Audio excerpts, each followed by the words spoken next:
6/6/2026 சனிக்கிழமை இன்றைய தினம் வெளியான காலை முரசு பத்திரிகையின் செய்திகளை தொடர்கிறார். செம்மணியில் நாள்தோறும் பேரதிர்ச்சி.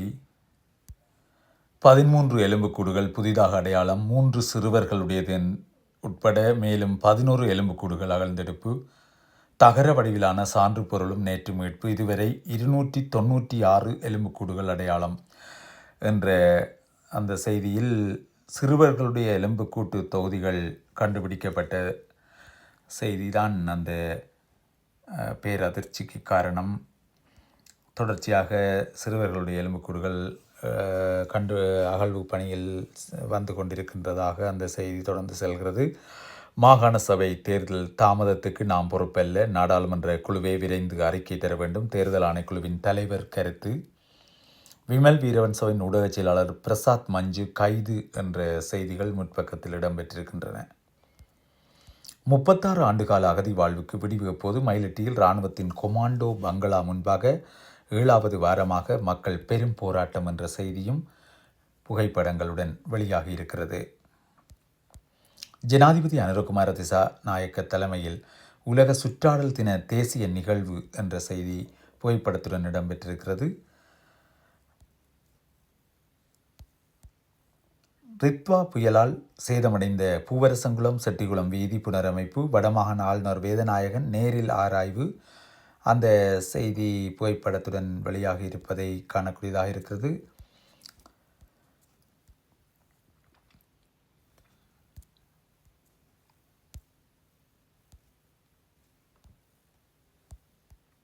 ஹொரணை முதியோர் இல்ல தீ விபத்து. சிகிச்சை பலனின்றி மேலும் ஒருவர் சாவு. பலியானோர் எண்ணிக்கை 13ஆக உயர்வு என்ற செய்தி அடுத்து இடம்பெற்றிருக்கிறது. புத்தூரில் நேற்றிரவு கோர விபத்து. டிப்பர் மோதி ஓட்டோவில் பயணித்த 3 இளைஞர்களின் கால்கள் நசுங்கின என்ற செய்தியும் இன்றைய பத்திரிகையில் இடம்பெற்றிருக்கிறது. குறை கூறும் தந்திரம் என்ற தலைப்பில் இன்றைய ஆசிரியர் தலையங்கம் தொடர்கிறது. மரம் நடுவதுடன் பராமரிக்கும் பொறுப்பும் வேண்டும். கிளிநொச்சியில் 300 மரக்கன்றுகளை நட்டு வைத்த நிகழ்வில் ஆளுநர் வலியுறுத்து. அந்த விரிவான செய்தியை தொடர்ந்து தரமற்ற பனாட்டு விற்றவருக்கு 6 மாத கால சிறை தண்டனை என்ற செய்தி அடுத்து காணப்படுகிறது. தரமற்ற பாணி பனாட்டை உற்பத்தி செய்தவருக்கு 6 மாத கால சிறை தண்டனை விதித்து பருத்தித்துறை நீதிவான் நீதிமன்றம் தீர்ப்பு வழங்கியதாக அந்த செய்தி குறிப்பு காணப்படுகின்றது. பிரதேச மட்ட இளைஞர்களை விளையாட்டின் மூலம் தேசிய மட்டத்துக்கு கொண்டு வருவதை எதிர்பார்ப்பு. தேசிய இளைஞர் சபை மன்றத்தின் தலைவர் சுபின் விஜயரத்ன தெரிவிப்பு. நெல் செய்கைக்கான உரமானியம் 5000 ரூபாவினால் அதிகரிப்பு. தற்போதைய அரசாங்கத்தின் லட்சணத்தை மக்களிடமே கேட்டு தெரிந்து கொள்ளுங்கள். செயற்குழு கூட்டத்தின் பின் மஹிந்த சாடல். டயமண்ட் லீக் மெய்வல்லுநர் போட்டி ஈட்டி எறிதலில் ருமேஷ் தரங்க வெற்றி. அரசின் இரட்டை வேடம் அம்பலமாகியுள்ளது. யாழ்ப்பாண பாடகர் கைது குறித்து நாமல் கருத்து. இலங்கையின் உத்தியோகபூர்வ வெளிநாட்டு கையிருப்பு அதிகரிப்பு என்ற செய்தியும் மத்திய வங்கியின் புகைப்படத்துடன் வெளியாகி இருக்கிறது. எல்லை தாண்டிய சைபர் மோசடிகளை ஒடுக்க சீனா கடுமையான நடவடிக்கை. லங்கா மெட்ரோ டிரான்சிட் நிறுவனத்தின் போக்குவரத்து சேவையில் புதிய திருத்தங்கள் என்ற செய்தி இடம்பெற்றிருக்கிறது. சுற்றுலா வலயங்களில் மின்சார வாகனங்களின் பயன்பாட்டை ஊக்குவிப்பதற்கு நடவடிக்கை. சிவகுமாரனின் 52வது நினைவு நாள் வவுனியாவில் நேற்று அனுஷ்டிப்பு என்ற செய்தி வெளியாகி இருக்கிறது. அந்த செய்தி குறித்த புகைப்படங்கள் சிலவற்றை முன்னரும் நாங்கள் பார்த்திருந்தோம். முத்தரிப்பு துறையில் அருவி ஆற்றின் கரை அரிப்பை தடுக்க விசேட தலையீட்டை கோருகிறார் ரவிகரன்.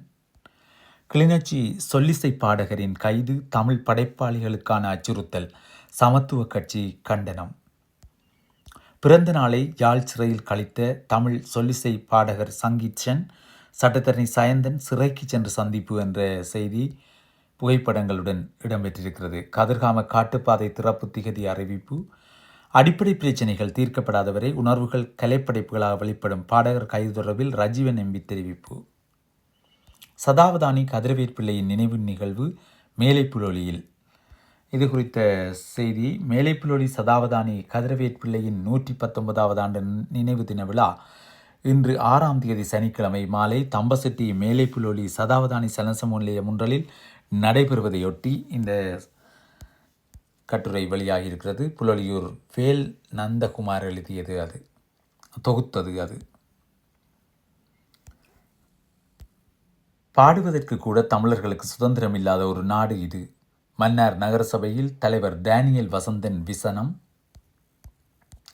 அமரர் சிவசிதம்பரத்தின் நினைவு நாள் நேற்று உணர்வுபூர்வமாக அனுஷ்டிப்பு என்ற செய்தி காணப்படுகின்றது. அதனைத் தொடர்ந்து யாழ்ப்பாண பல்கலைக்கழக மாணவர்களுக்கான இந்தியாவின் மேம்படுத்தப்பட்ட நிதியுதவி திட்டம். கட்பெட்டி கீழ்ந்தல் மீனவ கிராமத்தின் கடல அரிப்பை தடுப்பதற்கு மண்வேலி அமைக்கும் பணி ஆரம்பம். அந்த புகைப்படங்களுடனான செய்தியை தொடர்ந்து உலக சுற்றுச்சூழல் தினம் நேற்று முல்லைச்சேரகத்தில் அனுஷ்டிப்பு என்ற செய்தி காணப்படுகின்றது. அது ஒரு விரிவான செய்தியாக புகைப்படங்களுடன் இடம்பெற்றிருக்கிறது. புதுக்குடியிருப்பில் சுத்திகரிப்பு சிரமதான நடவடிக்கை, குப்பை ஹோட்டலுக்கு எதிராக சிசிடிவி கண்காணிப்பு. மட்டுநகரில் உலக சுற்றாடல் தினத்தை முன்னிட்டு கண்டல் தாவர மீள்நடுகை திட்டமும் ஊர்வலமும் என்ற செய்தி புகைப்படங்களுடன் இடம்பெற்றிருக்கிறது. முத்துத்தம்பி மகா வித்தியாலயத்தில் உலக சுற்றுச்சூழல் தின நிகழ்வு அனுஷ்டிப்பு, அது குறித்த புகைப்படங்கள் இடம்பெற்றிருக்கின்றன. ஐங்கரநேசன் ஆசிரியர் அவர்கள் உரையாற்றுகின்ற புகைப்படமும் இன்றைய பத்திரிகையில் இடம்பெற்றிருக்கிறது. அரசியல் இயக்கத்தை அறிவித்தார் அண்ணாமலை. 10 மணி நேரத்தில் 10 லட்சம் உறுப்பினர்கள் பதிவு. மக்கள் மேடு என்ற இயக்கத்தை தொடங்கினார் லதா ரஜினிகாந்த். மோடி எனது நல்ல நண்பர். இந்தியா அமெரிக்கா இடையில் விரைவில் வர்த்தக ஒப்பந்தம், ட்ரம்ப் தெரிவிப்பு. இந்தியாவுடனான உறவுகளை ரஷ்யா தொடர்ந்து விரிவுபடுத்தும், விளாடிமிர் புடின் உறுதி ஆகிய செய்திகள் இன்றைய பத்திரிகையில் இடம்பெற்றிருக்கின்றன. ராசிபலன் பகுதியை தொடர்ந்து மின்சாரத்தை சேமித்து நெருக்கடியான நேரத்தில் பயன்படுத்தும் திட்டம் இலங்கையில் முதலில் வவுனியாவில் நடைமுறைக்கு என்ற செய்தி காணப்படுகிறது. அந்த செய்தியோடு இன்றைய பத்திரிகை செய்திகள் நிறைவுக்கு வருகின்றன. அந்த செய்தியின் விரிவை பார்த்து பத்திரிகை செய்திகளை நிறைவு செய்வோம். மின்சாரத்தை சேமித்து நெருக்கடியான நேரங்களில் பகிரத்தக்க சேமிப்பு கட்டமைப்பை இலங்கையில் நிறுவும் திட்டத்தின் கீழ் வவுனியா பூந்தோட்டம் பகுதியில் மின்கல கட்டமைப்பை நிறுவும் நடவடிக்கை நடைபெற்று வருகிறது. தற்போதைய அரசாங்கத்தினால் நுகர்வுக்கு மேலதிகமான மின்சாரத்தினை சேமித்து வைத்து பயன்படுத்துவதை பிரதான நோக்காக கொண்டு இந்த செயற்திட்டம் ஆரம்பிக்கப்பட்டுள்ளது. இலங்கையில் முதலாக இந்த செயற்திட்டம் வவுனியாவில் முன்னெடுக்கப்பட்டு வருகின்றமை குறிப்பிடத்தக்கது என்று புகைப்படத்துடனான அந்த செய்தி இடம்பெற்றிருக்கிறது. அந்த செய்தியோடு இன்றைய பத்திரிகை செய்திகள் நிறைவுக்கு வருகின்றன. மீண்டும் ஒரு பத்திரிகை செய்திகளில் உங்களை சந்திக்கும் வரை அன்பு வணக்கம் கூறி விடைபெறும் நான் NK கஜரூபன். வணக்கம் நேயர்களே.